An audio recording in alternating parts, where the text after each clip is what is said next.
ഒരു മുംബൈയിൽ നമുക്ക് കാണാൻ കഴിയുന്നത് ബാലചന്ദ്രനോട് മനു ചോദിക്കുന്നുണ്ട്, എന്താ അങ്കിളിൻ്റെ പദ്ധതി എന്ന് ചോദിക്കുന്നു. ഇതേ സമയം നമ്മുടെ ബാലേന്ദ്രൻ പറയുന്നുണ്ട്, അധികം വൈകാതെ തന്നെ എൻ്റെ കയ്യിലിരിക്കുന്ന ആ ബോംബ് ഞാൻ വൈജയന്തിക്ക് നേരെ എറിയുമെന്നും അത് പൊട്ടുമെന്നും ഞാനും വൈജയന്തിയും തമ്മിൽ വലിയ സംഘർഷമുണ്ടാകുമെന്നും മനു ബാലേന്ദ്രൻ പറയുകയാണ് എന്ന് കാണാം.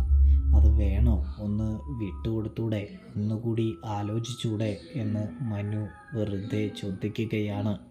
പക്ഷേ ബാലേന്ദ്രൻ പറയുന്നുണ്ട്, അത് ഒരിക്കലും നടക്കാത്ത ഒരു കാര്യം തന്നെയാണ്. ആ കാര്യം അങ്ങനെ നടന്നു കഴിഞ്ഞാൽ അത് വലിയൊരു പ്രശ്നമായി തന്നെ മാറുമെന്ന് പറയുന്നത് കാണാനായിട്ട് കഴിയും.